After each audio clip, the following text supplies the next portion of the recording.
Continuando. Todo esse processo de globalização, muito embora ele traga desenvolvimento, ele traz também movimentos contrários ao processo. Por quê? Embora ele seja um processo de desenvolvimento, como eu disse, ele traz um processo também de desigualdade. Ele é um processo desigual. Porque nem todo esse desenvolvimento ele é acessível. Nem todas as pessoas vão ter acesso à mercadoria produzida, ao avião, ao aeroporto, enfim, a característica do processo. Então, ele gera movimentos contrários. Não só a globalização e o neoliberalismo, que nós já vamos ver de uma forma bem sintetizada do que se trata. Esse processo de globalização e de neoliberalismo gera movimentos por quê?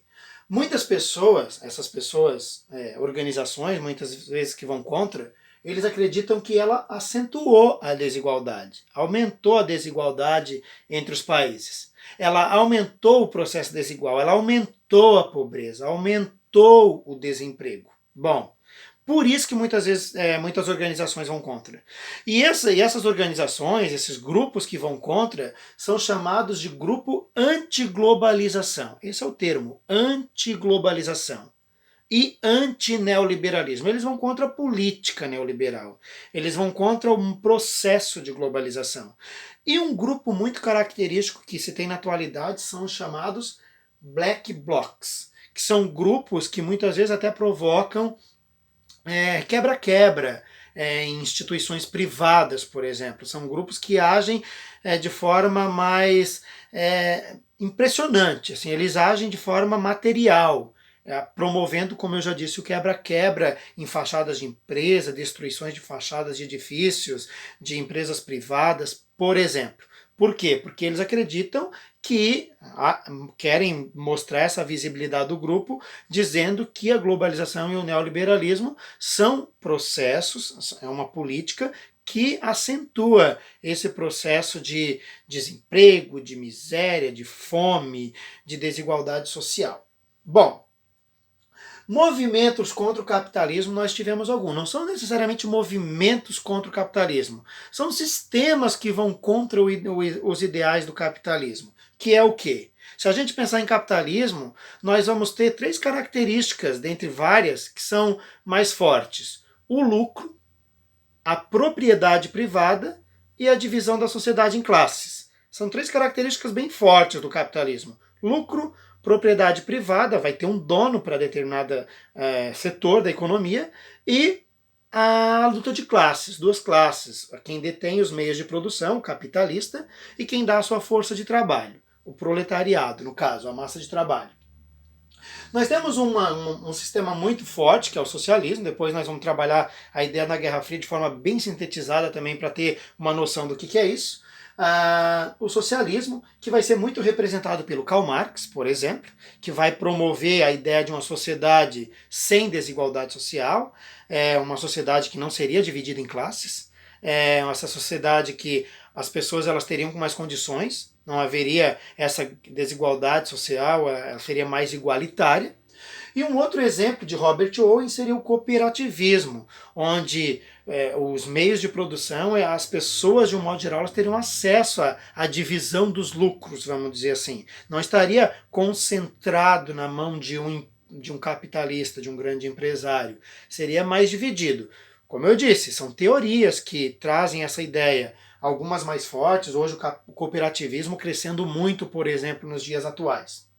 E uma outra ideia que vem crescendo muito também, até a ideia de um novo capitalismo, que é a do empreendedorismo, onde pequenos negócios muitas vezes conseguem também trazer essa ideia de divisão maior da riqueza. São exemplos de sistemas, digamos assim, de características que não estão necessariamente extremamente vinculadas à ideia do capitalismo.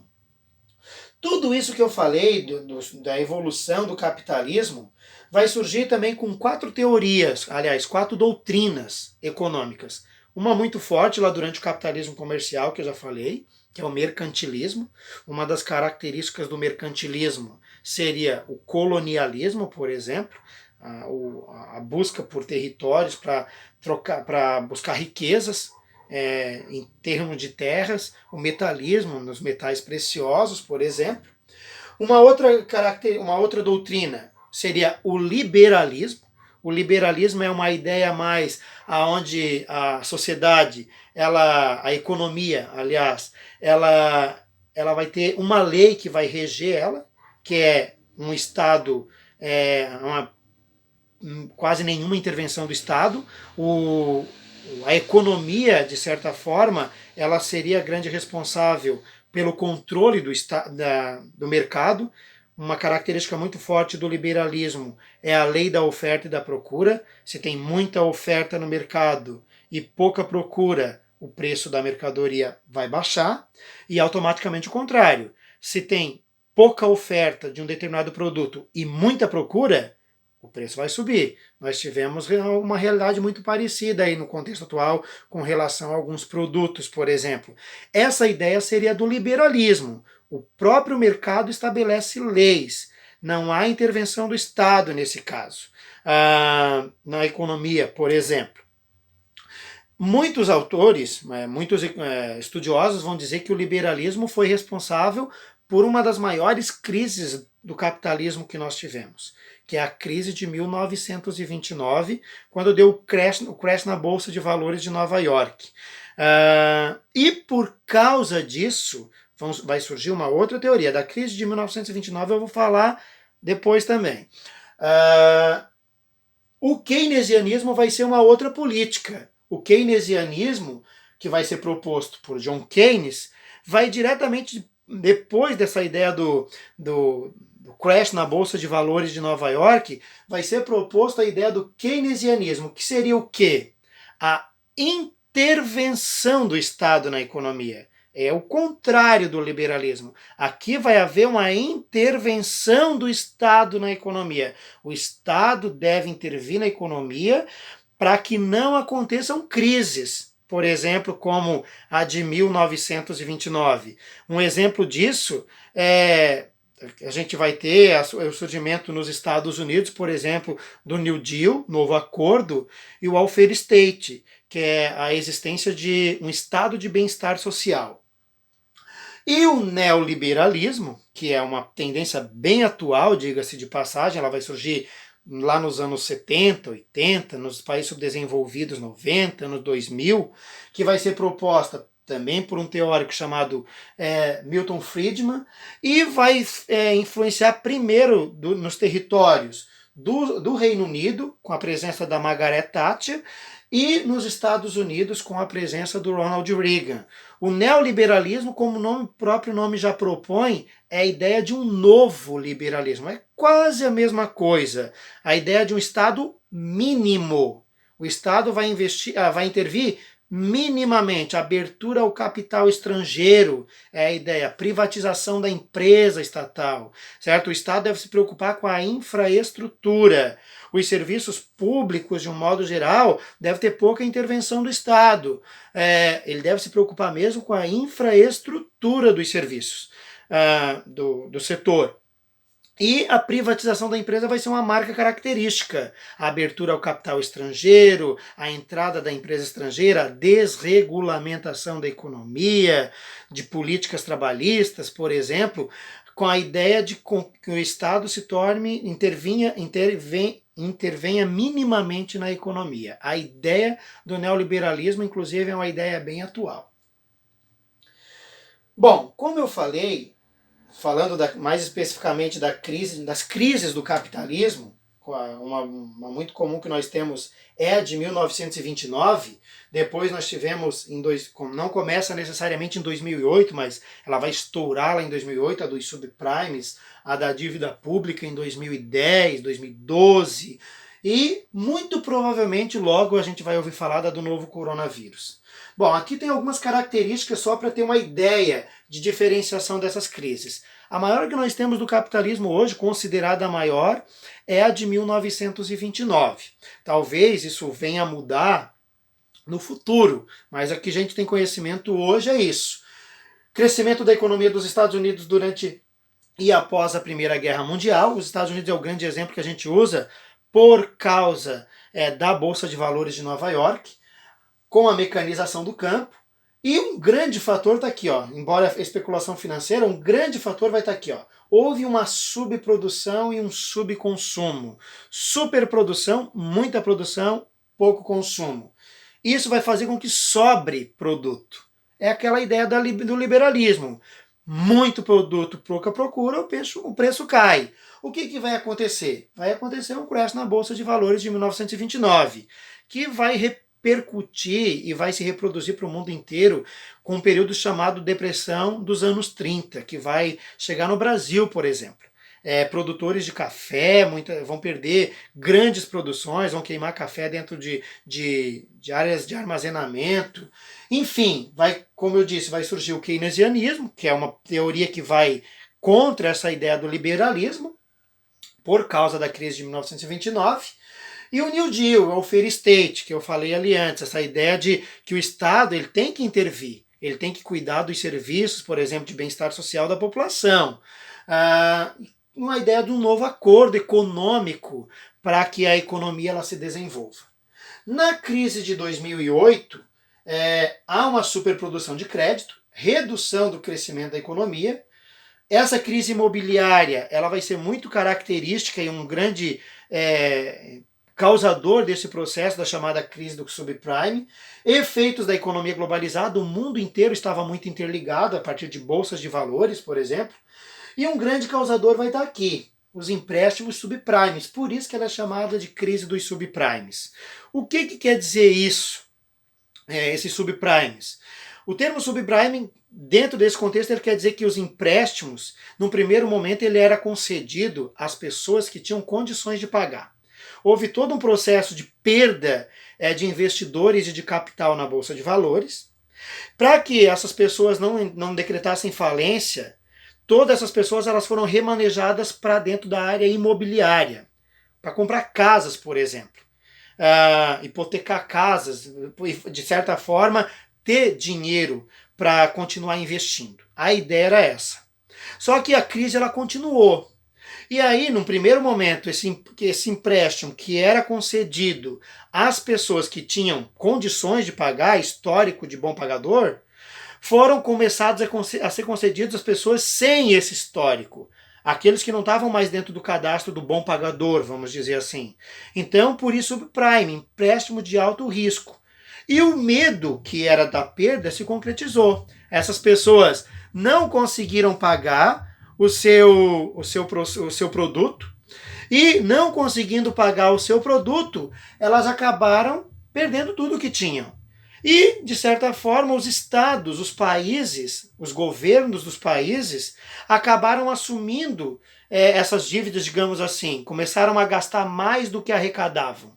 E acabou gerando aquilo que a gente vai chamar de crise da dívida pública, principalmente nos países da zona do euro, certo? Então uma coisa foi gerando a outra. Começa com a crise do subprime e vai acabar lá com a crise da dívida pública, especialmente na zona do euro, onde ela vai se concretizar mais. O que é essa crise da dívida pública?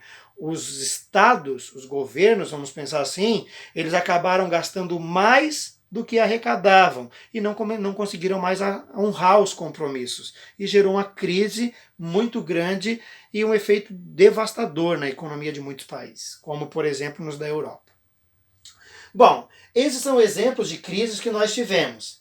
Essa crise de 1929, ela vai ser um dos pontos desencadeadores da Segunda Guerra Mundial. Não é o único. Por que eu estou falando disso? Para chegar aqui na Guerra Fria. Certo? Ela vai ser um dos pontos que vão desencadear a Segunda Guerra Mundial, que foi a guerra que acontece entre 1939 e 1945. Após a guerra, ou durante e após a guerra, algumas coisas em termos de economia e política aconteceram. Um exemplo, a Conferência de Bretton Woods, que vai acontecer em 1944, que vai ser uma ideia de reordenação econômica, vai ser criado o FMI, por exemplo, e o Grupo do Banco Mundial, que é pelo BERD. A ideia de reordenação econômica, reorganizar a economia, a ideia dessa conferência é para isso. E a Conferência de São Francisco, que tem a ideia de reordenação política. Nessa Conferência de São Francisco vai ser criada a ONU, Organização das Nações Unidas. Eu coloco essas duas conferências de forma destacada porque elas criam mecanismos que hoje são muito usados no mundo atual ainda. Elas são muito presentes no mundo atual. Tanto a conferência de Bretton Woods, que cria o Banco Mundial e o FMI, o Grupo Banco Mundial e o FMI, quanto a Conferência de São Francisco, que traz a ideia da Organização das Nações Unidas. E por que eu puxei a crise? Porque ela vai desencadear a Segunda Guerra Mundial. Por causa da Segunda Guerra Mundial, vai ser criado isso daqui, durante e após a Segunda Guerra Mundial. E logo após a Segunda Guerra Mundial, o mundo vai viver a Guerra Fria, que foi uma ordem bipolar. Certo? Bipolar quer dizer o quê? Dois territórios vão lutar pelo poder. Os Estados Unidos, que vai representar o capitalismo, e a União Soviética, que vai representar o socialismo, a ideia do socialismo e capitalismo. Por isso, ordem bipolar, dois territórios na luta pelo poder. Capitalismo e socialismo, Estados Unidos representando o capitalismo, União Soviética representando o socialismo. E esse período ele tem uma marca muito forte, um contexto muito forte, que é a corrida armamentista e espacial. Se a gente fosse destacar esse período, seria por causa da corrida armamentista e espacial. Esses dois, claro, tem muita coisa dentro desse contexto. Mas dentro desses dois territórios, eles desenvolveram muito isso. A União Soviética vai esquecer de investir em algumas coisas, claro, mas ela vai desenvolver muito essa área espacial e armamentista, tanto os Estados Unidos quanto a União Soviética. Dentro desse período de Segunda Guerra Mundial, Guerra Fria, ainda vai acontecer o contexto da doutrina Truman e do Plano Marshall. O que foi a doutrina Truman e o Plano Marshall? Doutrina, a ideia dos Estados Unidos era conter o socialismo, que estava crescendo por causa da União Soviética. Começava a fazer propagandas de que o socialismo era ruim. Doutrina, acabar com o crescimento do socialismo. E o Plano Marshall era um plano de organização econômica, que era destinado aos países capitalistas que tinham sofrido pela guerra. Um exemplo bem clássico é o da Alemanha, por exemplo. A Alemanha Ocidental, que era capitalista, recebeu investimentos econômicos do Plano Marshall. A Alemanha Oriental, que era socialista, não recebeu. Então a ideia era, de certa forma, conter o socialismo. Doutrina, conter o socialismo. Plano Marshall, injetar dinheiro para os países capitalistas que tinham sofrido pela guerra. Nesse contexto ainda vai surgir duas organizações, a OTAN e o Pacto de Varsóvia. A OTAN, que vai ser uma organização de proteção e ajuda mútua militar aos países capitalistas.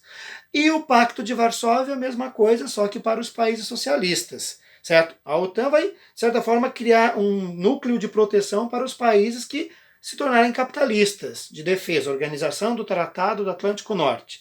E o Pacto de Varsóvia, a ideia mesma de proteção, auxílio militar mútuo, ajuda mútua para os países socialistas. A Guerra Fria, ela começa logo após a Segunda Guerra Mundial, aí vai haver marcos, por exemplo, para esse surgimento. Alguns estudiosos vão dizer que foi o fim da Segunda Guerra, com o lançamento das bombas atômicas sobre Hiroshima e Nagasaki, a doutrina Truman e o Plano Marshall, a criação da OTAN, tudo isso em anos diferentes, 45, 47, 49. Mas o fim é o mesmo, certo? Quando que acaba a Guerra Fria? Quando acontece a queda do Muro de Berlim em 89 e acontece a reunificação da Alemanha. Uma coisa bem clara aqui, durante esse período, Estados Unidos e União Soviética, o mundo ele se caracterizou por ser chamado de ordem bipolar, dois polos, bipolar, certo? Era um conflito mais leste-oeste, que é chamado Estados Unidos, União Soviética, um conflito leste-oeste. Com o fim da Guerra Fria, lá com a queda do Muro de Berlim, a reunificação da Alemanha, mudança em contextos históricos na Europa, históricos, espaciais, surgimento de países, o mundo vai viver uma outra ordem mundial que é atual ainda, certo? Que é a ordem multipolar. Muitos pontos de poder. A ideia multipolar é essa, muitos pontos de poder. E uma ideia de conflito norte-sul. Nós vamos ter uns países, por exemplo, chamados de países do norte, os chamados países do norte, que vão caracterizar aqui, embora a Austrália, por exemplo, Nova Zelândia estejam no sul, elas são consideradas como países do norte, e os países do sul, onde a gente vai ter o sul e sudeste asiático, a África e a América Latina, que é um assunto para o nosso próximo conteúdo. Bom, a ideia de multipolar é esse, muitos pontos no poder. E tem três muito clássicos aqui, muito fortes. Vai ser a presença, por exemplo, daquilo que a gente chama de tríade. Tríade, três territórios. Os Estados Unidos no controle da América, influência forte dos Estados Unidos na América como um todo. A influência da Europa Ocidental, especialmente da Alemanha, de forma mais principal, nessa parte aqui de Europa Ocidental, Oriental e África, e uma forte influência do Japão no contexto da Ásia e da Oceania. A gente vai ter esses três países, então, Estados Unidos, a União Europeia, representada pela Alemanha, União Europeia, representada pela Alemanha, e o Japão, certo? Três territórios, então vamos pensar assim, a tríade.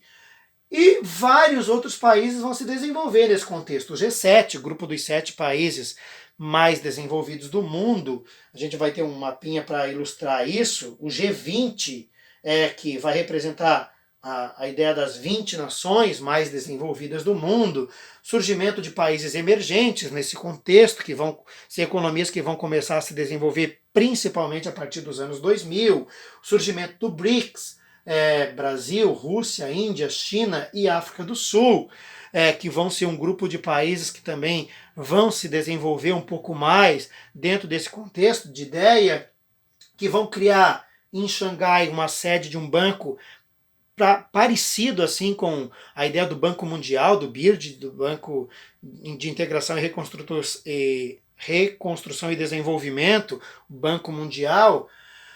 O BRICS vai criar um novo banco de desenvolvimento para os países membros, que está sediado em Xangai. E hoje aqui nós temos um mapa, coloquei esse aqui para ilustrar as 20 maiores economias do mundo, por exemplo, aí começando pelos Estados Unidos, Canadá, México, Brasil, Argentina, Austrália, África do Sul, Indonésia, Índia, China, Rússia, Arábia Saudita, Turquia e alguns aqui dos países desenvolvidos da Europa, Alemanha, França, Itália, Reino Unido, por exemplo. E esse mapa aqui ele retrata essa ideia do grupo do G20, que seriam os países do G7, dos 7 países mais desenvolvidos do mundo, os países que compõem o BRICS, certo? Que é o Brasil, Índia, Rússia, China e África do Sul, mais alguns grupos de países desenvolvidos dentro do contexto, países emergentes dentro do contexto mundial. Bom, de forma geral, o que eu tinha proposto de forma bem sintetizada é isso, pessoal. Assim, é claro que se a gente estivesse trabalhando em sala de aula, a nossa explicação ela seria mais abrangente, mas também a gente tem que dar uma sintetizada para conciliar dentro do tempo de vocês. Eu já sei que já foi bastante tempo. Assim, é um vídeo de que vai dar, se a gente somar os dois que eu fiz e botar ele no geral, passa de 1 hora. Mas se fosse em sala de aula, seriam umas 4, 5 aulas para explicar isso. O que eu quero dizer para vocês? Procurem fazer leituras, certo? Se tem essa oportunidade, um livro, acesso à internet, façam leituras. Assistam videoaulas sobre o tema, tem algumas videoaulas interessantíssimas, bem mais completas, claro, sobre o tema, mais explicativas com certeza também, sobre o tema. Procurem assistir esse videoaula de novo, se vocês tiverem esse tempo. Procurem assistir esse videoaula de novo. Continua com a dúvida, ainda está persistente, não se preocupe. Entre em contato com o professor no dia que a gente estiver trabalhando, na medida do possível, quando eu me permitir, eu respondo a dúvida, não tenha qualquer problema em perguntar. A minha sugestão é que vocês perguntem no grupo lá que foi criado, como eu já disse. Perguntem no grupo, porque a tua dúvida pode ser de um colega. E eu acabo explicando não só para ti, eu explico para o colega, para todo o grupo de uma mesma forma. Mas também não digo que não possa responder no privado.